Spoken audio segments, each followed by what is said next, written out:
April, are you ready for our final episode of the season? I am. I don't know. I'm sad, but I know. I was kind of putting off recording this one for this very reason, but we're going to do this. Okay, so we got this. We've got this. Today is the stats episode. Yay! Yes. Yay! We're going to go into the analytics, and we've had a peek, and I am really excited about this. Let's start with the downloads from Buzzsprout, the podcast host. But I actually want to look at overall. So this is the entire time for your podcast from June of 2022 to September of 2024. And again, September is not over. So that's, of course, going to be lower because we're about 2/3 of the way through. Yeah. So on this one, there was a increase. Like the highest one here is 281. Those are lower. And this one is 342. But then this one here is 275, which is still higher than 231, the previous. So the peaks aren't that much higher. But look at this. This dip is 64. 109, that's before us. 133, that's before us. 127, you're already going up in your dips. That sounds like such a weird sentence. And then 146, and now during the 3-month period, your lowest point was 200 in July for the month. So that's huge, especially when you're publishing every 2 weeks and not every week. Yeah. Not having that big of a dip, the dips being less is growth. I mean, that just screams GROWTH. That's a substantial increase. Hey, it's Steph poking in a few months after this was recorded to show you some really exciting updates with Dorky Podcast downloads from Buzzsprout. The first one is the overall for her entire time that she has been doing her podcast. You can see it started in June of 2022 and it goes to December of 2024, which it is now when I'm recording this. Now, previously in the episode, the total was about 5,300 downloads. And now she's at 6,400 plus downloads. You can see all the way to the right that there is a substantial bump in June, August, and November. If you look across the peaks, you'll see that the downloads per month have gone up substantially since we started working together in April. One more thing I want to show you. If you look at just the time period that we've been working together, the initial 3 months starting in April, and then from then till now, which we've been doing some stuff, not as much marketing stuff, but the meta moment, we have been doing this season of Podcast to Connect. So I'm including that in the marketing stuff. So we haven't been working as actively on the marketing pushes that we've been talking about in the previous episodes, but we have been doing quite a bit of marketing for Dorky Podcast through these Podcasts to Connect episodes and the gazillions of shorts, of YouTube shorts that I've been putting out there. So check out the growth in this just from when we started working together in April till now. That is quite a nice bump there. All right, back to April and me in September of this year, just a few months ago. Okay, so those are the stats. I know people rely heavily on stats, so we wanted to start out with those to show what most people are familiar with and what most people look at. April, do you want to explain the next thing we're going to look at? I made a spreadsheet that kept track of all the interactions on social media for every episode I did, starting from Stonewall and going all the way to Marie Curie. December stuff popping in here again. April actually did this day by day, and I ended up, for the sake of the graphs and charts that you're going to see shortly, I ended up summarizing it into what you're seeing here. I recorded the tracks for all the social media sites. So like Facebook, Instagram, LinkedIn, and Threads. I love this. These are basically engagement stats, engagement analytics. And so we're looking at the reactions, like the likes and whatever reactions there are. There's so many different options now these days, not like in the old days. Comments. I started to say these days, and I'm like, I have to go old person, no voice, because that just feels like how I'm talking right now. Reactions, comments, shares, and quotes. So all of those in all of these places, Facebook, Instagram, LinkedIn, and Threads. Before we move on to why these engagement stats are so important to use as well as the download stats we already saw, I want to show you a few more visuals of the changes that has happened for Durkee Podcast over these 3 months. So here is a visual of, you can see the 7 episodes starting with Stonewall and ending with Marie Curie. And you can see that Facebook is blue, Instagram orange, LinkedIn gray, and Threads are yellow. What this visual tells me is that her engagement, generally speaking, went up. It did spike with the Romanovs episode, but it also, generally speaking, stayed up after that. If you compare the Marie Curie one to, if you compare the later episodes to that first Stonewall episode.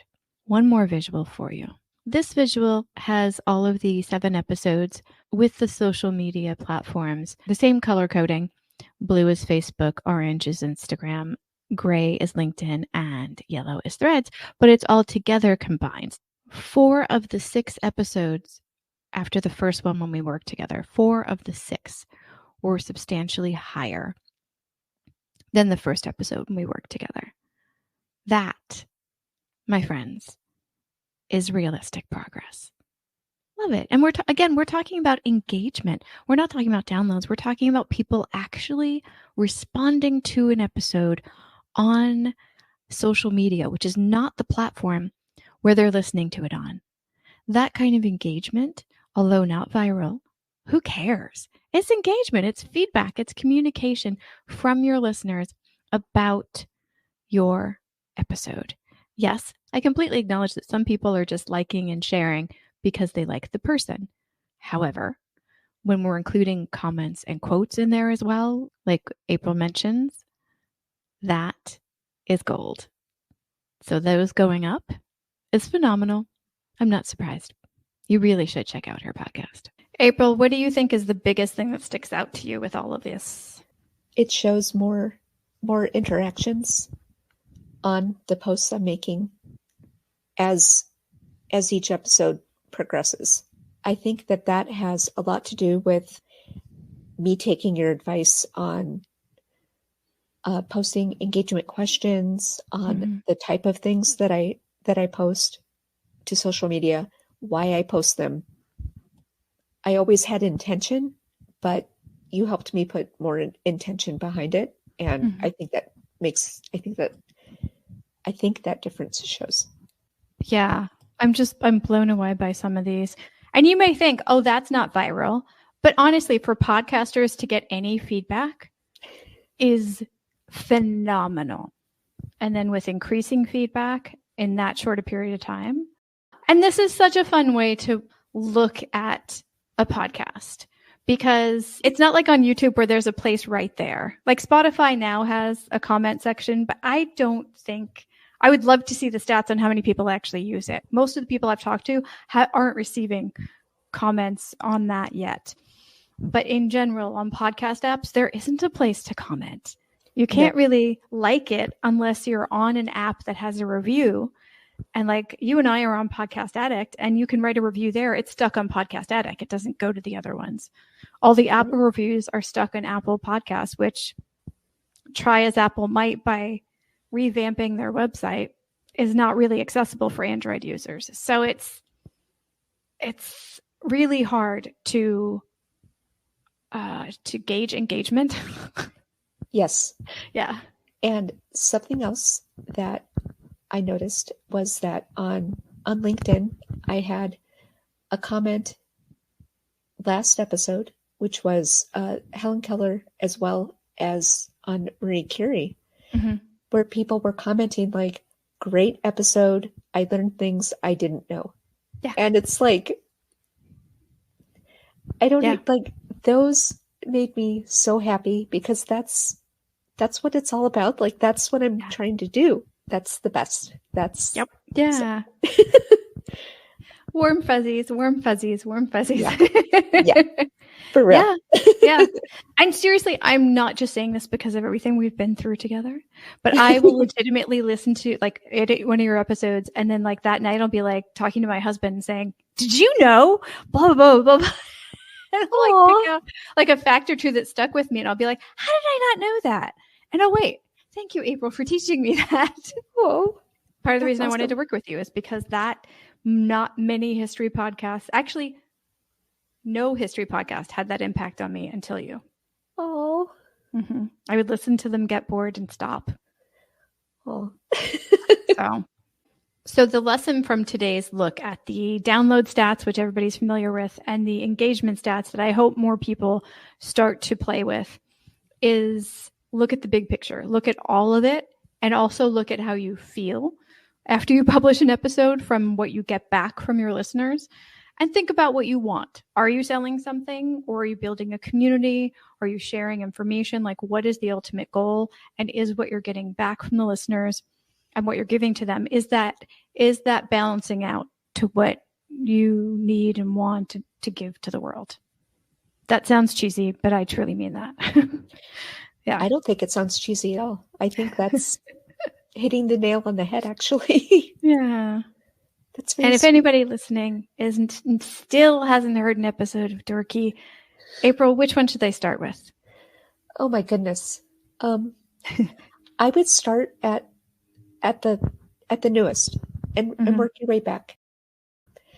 Those are the ones that you've worked on, and Yeah. I think that they are the best quality, and hopefully by the time you get to where before we started working together, people would kind of know what to expect enough to extend me that little bit of grace needed for my rough episodes.